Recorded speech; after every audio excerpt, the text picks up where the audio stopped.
ഇറാന് അമേരിക്കയുടെ അന്ത്യശാസനം. 10 ദിവസത്തിനുള്ളിൽ Iran American താൽപ്പര്യങ്ങൾക്ക് വഴങ്ങുന്നില്ലെങ്കിൽ യുദ്ധം എന്നാണ് ട്രംപ് ഇറാന് മുന്നറിയിപ്പ് നൽകുന്നത്. അമേരിക്കൻ താൽപ്പര്യങ്ങൾ എന്നാൽ ഇസ്രായേലിലെ താൽപ്പര്യങ്ങൾ എന്നാണ് അർത്ഥം. അതിന് ആയത്തുള്ള അലി ഖുമൈനി ഒന്ന് വേറെ ജനിക്കണം.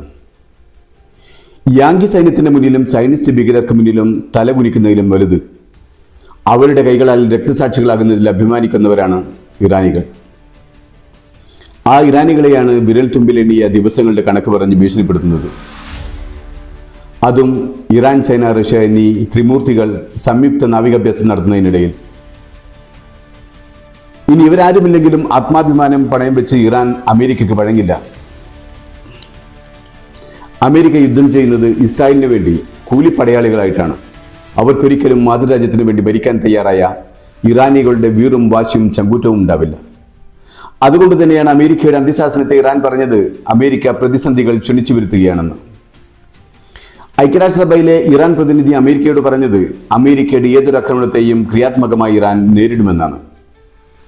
ഇന്ത്യൻ മഹാസമുദ്രത്തിലെ ചാഗോസ് ദ്വീപുകളിലെ ഡീഗോ ഗാർഷിയ മിലിറ്ററി ബേസ് കാട്ടി അമേരിക്ക നടത്തുന്ന ഭീഷണിക്കെതിരെ നടപടിയെടുക്കണമെന്ന് ഐക്യരാഷ്ട്രസഭയിലെ Iran ambassador Amir Saeid Iravani വ്യാഴാഴ്ച കൗൺസിൽ അംഗങ്ങളോടും ഐക്യരാഷ്ട്രസഭ മേധാവി അന്റോണിയോ ഗുട്ടറസിനോടും ആവശ്യപ്പെട്ടു. മേഖലയിലെ അസ്ഥിരമായ സാഹചര്യവും അമേരിക്കയുടെ സൈനിക ഉപകരണങ്ങളുടെയും ആസ്തികളുടെയും നിരന്തരമായ നീക്കവും ശേഖരണവും കണക്കിലെടുക്കുമ്പോൾ അമേരിക്കൻ പ്രസിഡന്റിന്റെ അത്തരമൊരു യുദ്ധോത്സുകമായ പ്രസ്താവന വെറും വാചാടൊപ്പമായി കണക്കാക്കാനാവില്ല എന്നാണ് ഇർവാനി പറഞ്ഞത്. എന്റെ രാജ്യം യുദ്ധത്തിനോ സംഘർഷത്തിനോ ഇല്ല. ഒരു യുദ്ധത്തിന് തുടക്കമിടാനും ഞങ്ങളില്ല. എന്നാൽ എന്റെ രാജ്യം ആക്രമിക്കപ്പെട്ടാൽ മേഖലയിലെ ശത്രുസേനയുടെ എല്ലാ താവളങ്ങളും സൗകര്യങ്ങളും ആസ്തികളും നിയമപരമായ ഞങ്ങളുടെ ലക്ഷ്യങ്ങളായി മാറും. അത് അങ്ങനെ പരിഗണിക്കുകയും അവ നശിപ്പിക്കുകയും ഞങ്ങൾ ചെയ്യും, അദ്ദേഹം കൂട്ടിച്ചേർത്തു.